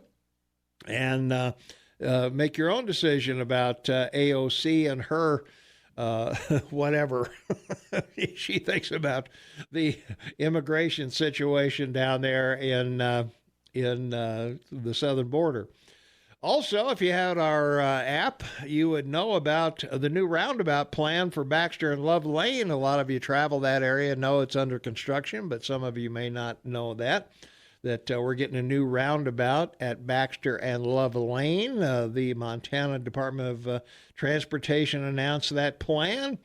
And you're going to get an 18-foot travel lane. You're going to get a 14-foot wide truck apron, LED lighting, curbs, gutters, and no maintenance landscaping in the center. So there you go. So it'll be pretty cool once it's done. The other thing, the Drinking Horse Trail is going to be closed in July. So if you have our app, you would know that it'll be closed for 15 days in July as construction on the path to the M continues northeast of Bozeman. So, well, there you go. Keep that in mind. And in addition to that, if you had our app, you would know that MSU is going to MSU is close to building a new athletics facility, and it's got a nice map of everything there. And they've raised $16.5 million to date. They need another $1.5 million to break ground on the facility. I'm wondering about their endowment fund. why they don't just crack that baby open. But anyway, the new facility will be a 2-story complex built at the north end of the Bobcat Stadium and will be about 40,000 square feet. And it'll include buildings, or the building will be for student athletes with lockers and study spaces, meeting rooms, and all kinds of things like that for our football and all the players there. Also, if you had our app, you'd know why our elk leaving Yellowstone National Park. There's an audio interview of that you can listen to, or there's also a video which you can watch where on your smartphone in the KMMS app. Yeah. So if you want to know why elk are leaving Yellowstone Park, you need to get the KMMS AM 1450 app and get over there and check it out. So, yeah. And not only that, you can use our app chat, which will connect directly with us. Right next to the listen button, you'll see app chat. Right next to that, you'll see the call us button. So, hey, everything you need to contact the show or listen to it or whatever is right there. Even our past shows, which went over 1,000 downloads, by the way. And we're very excited. Right. Very excited about your support of that. Thank you very much for that. And we greatly appreciate you taking the time to go over and do that. So thank you very much. And well, I'm sad to announce that Mad Magazine, the American humor magazine, founded in 1952 by editor Kurtzman and publisher William Gaines, has decided to terminate their publishing. And it's sad because, of course, Alfred E. Newman was the mascot and the cover picture on Mad for all those years. And it was an incredible weekly magazine.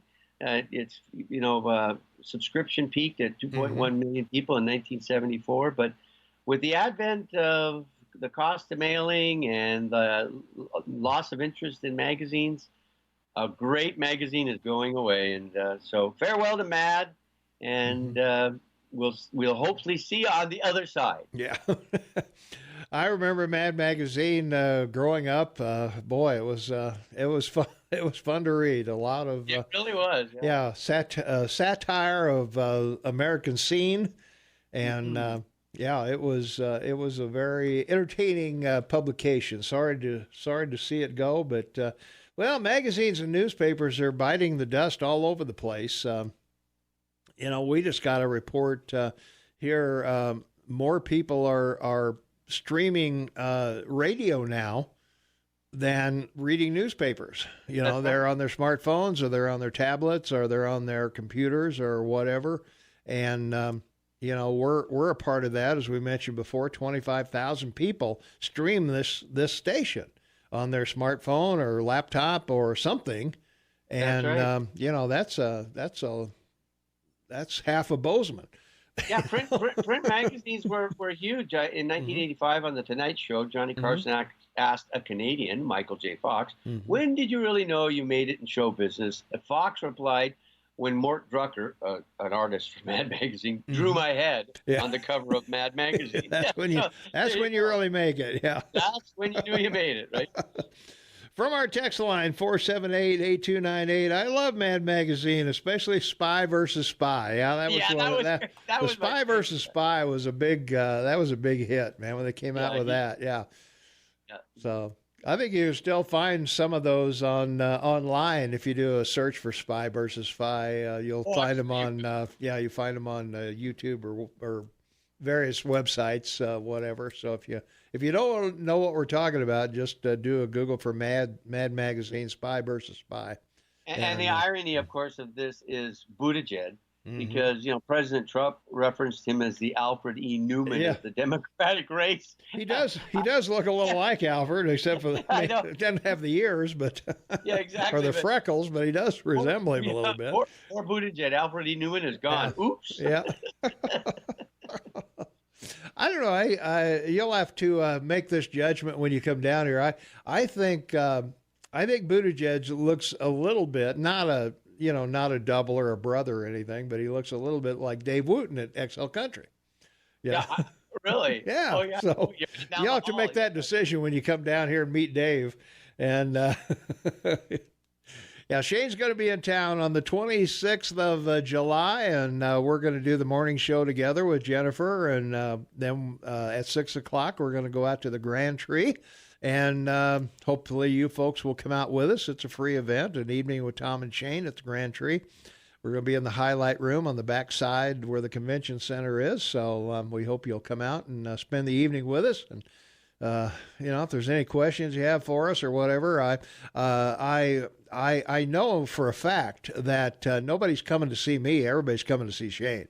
That's true. That is true. True. Like everybody, I want you to know, I'm telling Tom we're going to see at least 200 people. So, friends, drag everybody. Okay, this is like a political campaign. You got to tell your neighbors, tell your family. We need a caravan. All right. If I did this by myself, 4 people would show up, and most of them would be related to me. Well, and your 2 cats. Yeah, all right. My 2 cats and the dog would show up. So. No, I know you're the attraction, man. So everybody wants to see who you are and what the heck you're all about. So, well, I promise to have a Hawaiian shirt and cowboy boots on. Okay, there you go. That'll be good. Yeah.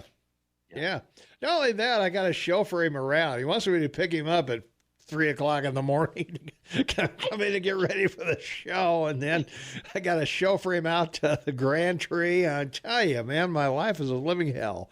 Yeah, well, what can I say? I'm walking my way there, right? Yeah, that's right. Yeah. Are you going to be able to get across the border, do you think? Well, yeah, of course, because I'm crossing on land. I'm not going through the airport. Oh, you're not going through the airport? It might be doubtful because I'm sure the NSA has me tagged now because of things I've said. You're not going to fly? No. How are you going to get here? I'm driving. Oh, are you? Well, why am I picking you up then if you're driving? Because I don't have a car. Well, what are you driving? I'm riding with family. Oh, okay. So you're bumming a ride from. Of course. And then you're gonna bum a ride for me while I'm here. Okay. No, I'll pay for the gas. I'm paying for everybody's gas.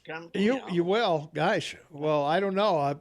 Let's see. Gas to and from. That's probably about 40 cents. Oh, I don't know if I'm gonna. It's American. We're not going very far, That's 52 cents Canadian. I can't afford that. Oh, all right. Well, we got to take a break. I'm going to have to contemplate this expense that I'm going to have to come up with some kind of a receipt or something for you, I guess. Yeah, because you can write it off. I'll write it off. Yeah, there you go. All right.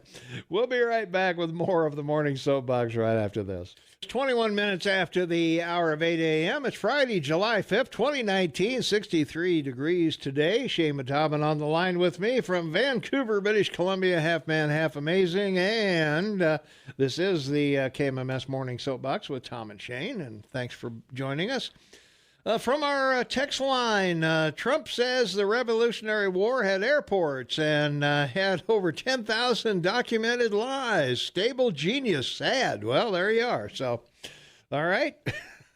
We're aware of that. And, I can't fault him for what he says. So he is a moron, I guess, when it comes to facts and figures and things like that. So, but we'll call it a moronic moment. Yes, it is a moronic moment. Well, he's had several thousand moronic moments, but that's neither here nor there. So, what can we say?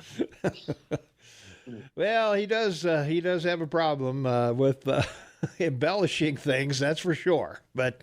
Well, yeah, maybe. But we know that, we know that. So maybe that's the cause of why the Dow's down 156 points, because he made that moronic point the other day. Well, we were so close, Shane, to going over 27, and now we're down 150 points, and in fact, we got red across the board on the day back. Gosh, even my wife's Facebook has gone down $2, so. She'll be unhappy about that. Yeah, but this is a response to the fact that all the people that run markets and are involved are still on their holiday. They started on Wednesday, Thursday. They're not going back to work today, and they'll be back on Monday, maybe. But Yeah, Well, yeah. we'll see. Well, Yeah. well, we know. I would have expected this. Well, we know Congress won't be back on Monday, so That's right. I think they're taking the rest of the month off. I don't know. So, Yeah. but anyway, they claim that Mueller's going to be in next week, right? Or 17th, sometime isn't next it? week. Yeah. 17th, yeah. Well, no, Yep. I guess it is 17th, so it'll be Yeah, I think so. be a couple of weeks. So, all right, let's take.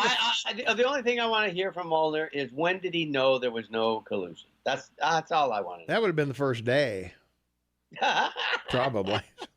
Let's go to the phones. 522 Talk is the number. Caller, you are on the morning Soapbox with Tom and Shane. What's up? Hey, good morning, gentlemen. Hey.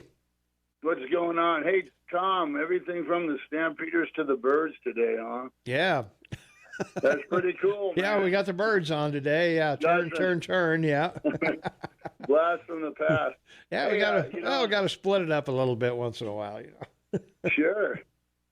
Well, hey, talking, a lot of people criticize Trump. Obviously, he misspeaks, misquotes, and downright says stupid things at times, that's for sure. But, Joe Biden's even referred to himself as a gaffe machine, I mean, during the 2008, I think, rally, if I'm memory serves me correctly, then state senator from Missouri, Chuck Graham, was in the audience, and he asked him to stand up, and the man, yeah, he was in a wheelchair. To a wheelchair Yeah. for quite Really? a time. Oh yeah, don't you remember that? Just like, I know. I mean, Oh, you yeah. talk about stupid. Yeah. And then, two reporters on the phone.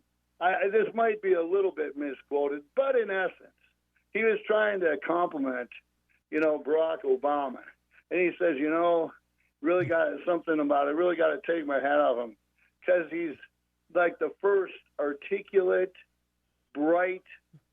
He had a few more. Clean. He was clean too. He's clean. Oh, Yeah. yeah, right. mainstream Articulate, clean, American. and bright. Yeah. Yeah, he was clean and bright. Yeah. So, yeah. But he said the first. Yeah, I know. The first mainstream African American Yeah. who had those qualities. Yeah, You can't top that level of stupidity. I know. I'm not a conspiracy theorist, but the other day when Vice President Pence got called back to the White House because he was going to New Hampshire, I think, for a speech, I'm thinking, oh my God, the North Koreans poisoned the president. Yeah. Yeah, there's some good ones out there. I mean, these are the people that want to run our country, gentlemen. I mean, I know. it's unnerving to say the least. Well, if you can't make a living ordinarily, you go to politics. I mean, I guess, that's just where you go. Yeah, they say those who can do, and those who can, I guess, teach or Yeah. go to politics, like you say. Well, A students teach, B and C students work for D students is what happens. Yeah, that's so much truth in that statement. You couple those stupid things then with some of the things they stand for, too, and all the backtracking.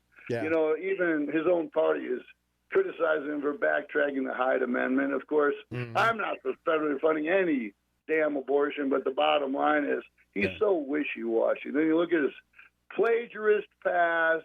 You look at, he used, you probably already know this, but that deal with China for $1.5 billion. Basically an enemy government, a fascist regime. He took Air Force Two. When he made that deal with his son. Yeah, he was vice president when he did that deal. Air Force Two. You talk about conspiracy, even treason or collusion. Here's a communist government that is, hasn't been on friendly terms with us. Very threatening posture at times. And the sitting vice president is making a financial deal to the tune of $1.5 billion with his son. And there's not going to be any type, of favoritism given back, or there's not going to be any type I've said it before. Michelle and Obama are looking at this going, I don't get this. The Clintons walk away with $1 billion for their foundation, and my vice president walks away with $1.5 billion for his son's fund. And what did we get? Yeah, they got the left holding the bag, Shane. Yeah, that's right. And a peace prize. The Nobel Peace Prize. Yeah. And and his plagiarism, even while he was in law school, and all the other missteps he made. I mean, you've said it before, gentlemen, but I think Michaela and Joe are going to take each other out. But who do they got left? Bernie's living in the polls. I mean, who do they have? I mean, I think they need somebody else to step in there. Yeah. Well, if I have to look at a Democrat for 4 years, I want to look at Tulsi Gabbard. Yeah. Yeah, she was critical of the Donald yesterday, though. So, well. Yeah, she's. I keep telling Tom it's not going to happen. She's a pagan. You're not going to elect a pagan president of the United States. Yeah. But I tell you, she's good to look at, but she's, at least well-spoken. Yeah. She doesn't make the blunders a lot of the other ones. Yeah, I can I can always turn the sound down and just look, Right on.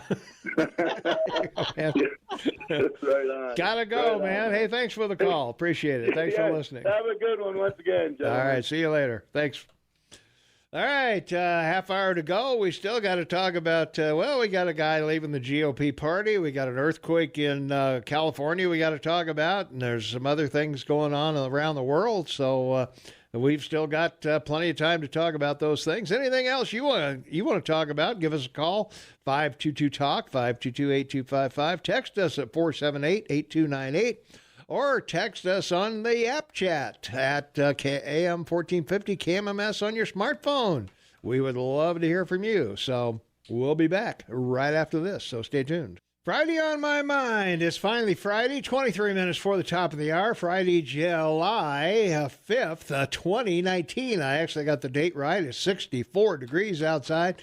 Looking for a high in the mid-70s. We'll get some rain today and tomorrow, and then we're going to have some pretty good weather coming up next week. So stay tuned for that. We'll be in the 80s most of the week. So excited about that. Shane's coming to town on July 26th, and we'll be at the Grand Tree at 6 p.m. And you've done the show in the studio with me before. Didn't you do a Saturday show way back when? Oh gosh, yes, several times. Yeah, I think you have been. Yeah, I was trying to remember, or was I trying to forget you were here? Probably forget. Yeah, right. Yeah, no. Remember, we couldn't get my computer to work. Remember? Oh, that's right. Yeah, and I had to do it all by memory. It was tough. Yeah. Well, there you go. Well, we'll see if we'll get you the appropriate passwords or whatever. I guess whatever we need. You can use the KMMS phone app. Yeah, you'll be fine there. You won't have to do anything. Yeah, it'll be okay there. I won't have to use my phone, so I can use the app. There you go. Yeah, from our text line, 478-8298. Don't forget Obama stating that he had been to all 57 states and calling corpsmen corpsmen. They all screw up. We all do. I remember watching that with, the corpsmen. I mean, come on. Nobody's that dumb. Yeah, but, to reference this, the United States as a deck of cards was pretty funny. Yeah, and all 57 states he'd been to, yeah. So I know. Plus, you can, if you like your doctor, you can keep your doctor. If you like your plan, you can keep your plan. And, and the Cambridge police acted stupidly, and, we got to have a beer in the Rose Garden with Biden apology beer to the policeman. So, and it goes on and on. So, yeah. I was going to say, if there's anybody out there that hasn't made any president out there that hasn't made a gaffe or made lied about something, well, please. My favorite gaffe was Clinton making a stop in L.A. his first year in the presidency, closing airspace because he wanted to get a haircut. Remember that? Oh, yeah. On the tarmac for, 45 minutes getting a haircut or something like that? I mean, come on. I guess rank has its privileges, huh? That's right, yeah. Well, we've got Justin Amish. Anybody ever hear of him? A representative or Republican from Michigan who has announced Thursday he's leaving the GOP to become an independent. Gee, if he's an independent, I wonder who he'll caucus with. I don't. Oh, that's right, Bernie. Yeah, he'll be with Bernie in there. Bernie, the other independent. He and Bernie will have a good time. And there's rumor now he wants to run for president against Trump. Oh, jeez. Well, join the crowd, because if you heard our parade on Saturday, Yeah, that's right. we had everybody who's not running. Yeah. Well, partisan loyalties and rhetoric that divide and dehumanize us. What do you think the Democrats are going to do? He said he was disenchanted with party politics and frightened what I see from it. If you're not frightened with what you see from Alexandria Cortez and Amon and Bernie, I don't know how to help you. You need serious meds. I was going to say, the safe zone, I'm saying? You need help. So, yeah, go over to that side. Yeah, exactly. And see how you like it. Yeah. So, well, also a 6.4 magnitude earthquake. That's pretty good. Struck a remote area of Southern California. Good thing it was in a remote area. So otherwise that could have been pretty serious. And rattled the entire region. Quake was centered in the Cerros Valley, about 125 miles from Los Angeles. It was felt across Southern California as far away as Las Vegas. They've been no reports of any injuries, but people near the epicenter said they had items fall off shelves. And Kern County Fire tweeted that it is dealing with structure fires in and around the city of Ridgecrest. This was the biggest tremor to hit the region in 25 years. The 1994 Northridge quake in Los Angeles County had a 6.6 magnitude, left dozens of people dead, and caused billions in damage. Yeah, we remember the pictures of the overpasses falling down on each other there, with people being crushed with the cars and all of that. So, these things are pretty serious. And for context for our listeners, there are three types of faults because the planet has these plates that are constantly moving. Mm-hmm. The first is the strike slip plates that move sideways. You know, the plates move horizontally. And then the normal one, which is a drop, that one plate drops and the other one slides up. That's the one off of Japan that cause tsunamis, where the plate dropped specifically, like the one in Japan did 15 feet. Mm-hmm. And then the thrust fault, which this one is where the continental United States is pushing up over the plate on the coast, which is why you have the Rocky Mountains and so forth. So this was a thrust fault, and these are the most violent. So that's why they worry about. Well, they were saying it may have broken ground up above. Yeah, that's right. That's why I say it was in a remote area, and I know they showed pictures of cracks across roads and things like that from, that came out from it. So, all right, we got to take a quick break. We're back in 90 seconds, so stay tuned. 15 minutes for the top of the hour. It's Friday, July 5th, 2019, 64 degrees outside. We'll have the rush update in a few minutes and some other things, so stay tuned for that. And let's go to our text line, 478-8298. What's worse, a compulsive liar or people who support lies as truth? Well, do they? I don't know. Gaffes are one thing. 10,000 lies are a problem. No, they're not a problem if you know they're lies. 10,000 lies that you think are the truth are the problem. Everybody knows they're lies.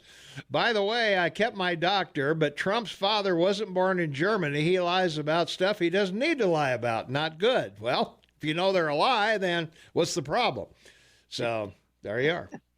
Let's see. My dream of California falling into the ocean may yet be realized. There you go. So, when I lived there, I thought about that. Am I going to be floating to Hawaii or what? Well, the fascinating thing about this is plate tectonics, the concept of the continental plates, is in our lifetime. Mm-hmm. I mean, all this science has been developed in years of my lifetime. From those guys that came home from World War II and went to college and university and started learning about all these things. And it's an amazing reality to come to terms with the massive effect that the planet survives every day. It really does. It's a miracle. Yeah. Well, in other news, they're still trying to get the citizenship question on the census. And as I've said before, I plan on writing the citizenship question in on my census form manually. that are you a U.S. citizen, and a box for yes and a box for no, and I will check the appropriate box, because I certainly don't want anyone to think that I'm not a citizen, because they may come and try to deport me if they don't know. I mean, come on. ICE will show up at my door and send me to, I don't know, Berlin. When I lived in the U.S., I had a green card. Yeah. And I filled out the census several times growing up. Yeah. And there was a whole section about it, where you're from, who's your parents, la, la, la, la. I mean, there's other aspects of the census they'll be able to determine whether people are or aren't, citizens of your country. Oh, yeah. Well, and I've said before, it isn't a problem to answer no. You might have a green card. You might have a student visa. You might be here on a work permit. You might be an exchange student. Who knows? Whatever, So just because you answer no doesn't mean that somebody's going to show up at your door and take you and put you in cages on the border. Oh, my God. I think you should add a question to the census that just says, "Are you illegally here?" Yeah, there you are. Yeah, maybe that would be a good question. That's not asking citizenship. It's just, "Are you illegally here? Yes or no?" By the way, BTW. Very good. Are you here? Are you here? And you shouldn't be. And you should be quiet now. Go quietly, just go quiet. Yeah, it's. We'll kind of stick it in with, in between. Have you had jaundice? And yeah, exactly.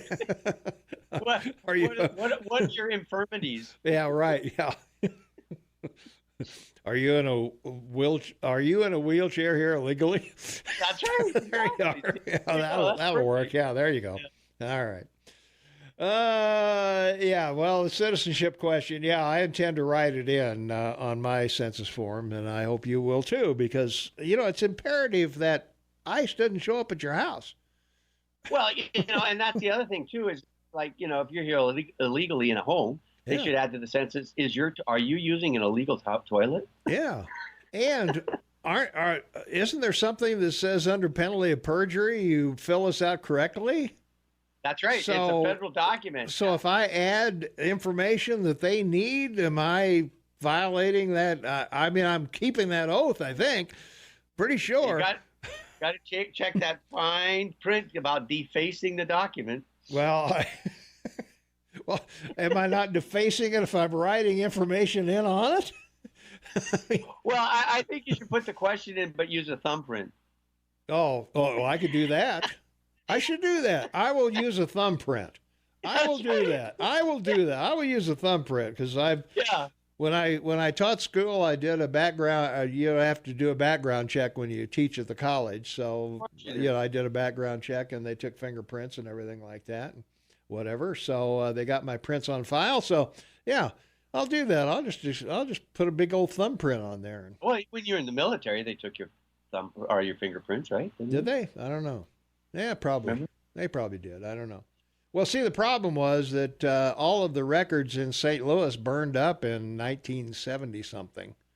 Really? Yeah, the whole place caught on fire and all the records were destroyed. So. Whoa. Yeah. That's amazing. Yeah.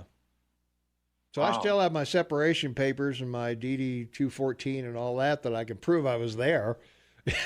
Thank goodness. Yeah, right? I got all that stuff in my safe. Yeah. So.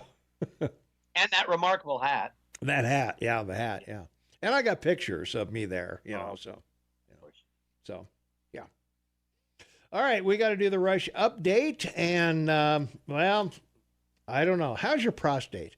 We'll find out right after Rush. Here's Rush. Yeah, I thought you were asking me. No, not you.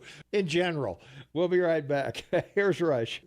4 minutes before the top of the hour. From our text line, Shane, didn't we lose a congressman to California due to the overcounting of non-citizens? Well, I don't know if we did or not, but there is a article that was dated December 24th of 2018. California in danger of losing a House seat after adding 2.3 million people, and because of the complicated system they use to determine all of that, they may lose a citizen, or they may lose one of their which will cost them in the Electoral College and vote in Congress. So. Well, yeah, over 2 million people have left California, so they're probably going to lose at least 3 districts, maybe 4. Yeah. It's $750 a district, right? So, 700, 700,000, I think, is what they need to. Yeah, they do. I know several years ago, Illinois lost, I think, 3 at one over a period of years, but lost several at that time. Texas will pick up 2 at least, because most of those people have gone to Texas. Yeah, Texas or Arizona, either or. Yeah, so. Let's see, from our text line, 478-8298. I kept my doctor, but she's not locked up, and Mexico isn't paying for a wall. Taxpayers are. Well, taxpayers paid for all the walls that are there, including the one at San Diego, which the San Diego citizens paid for. So taxpayers pay for walls, period. So.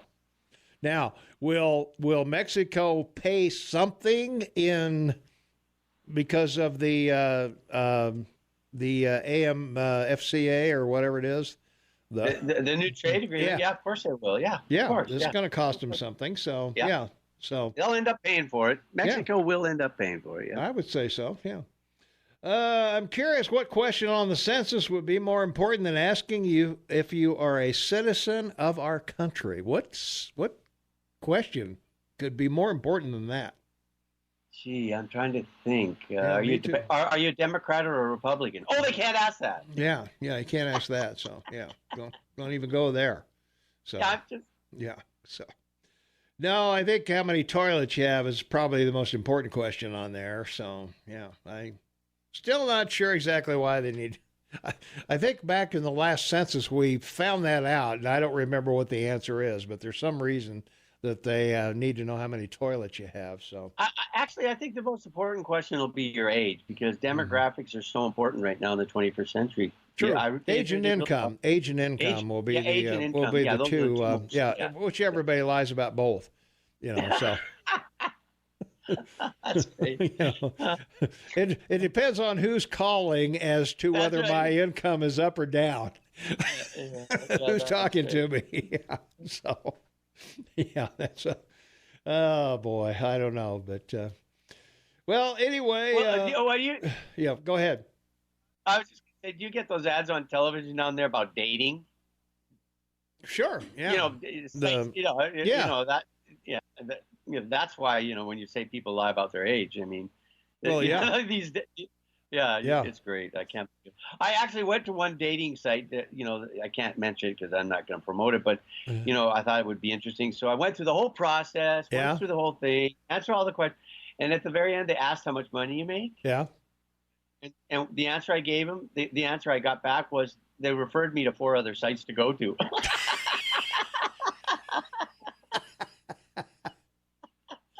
Okay. I love that story. That's a great story. Say goodbye, Shane. Goodbye, Mayor. We'll have a great holiday weekend. We'll talk on Monday. Everybody be happy, be safe this weekend, and we love you all. All right. Thanks a lot. All right. That's it for me and for Shane, and we'll see everybody bright and early Monday morning, 6 a.m.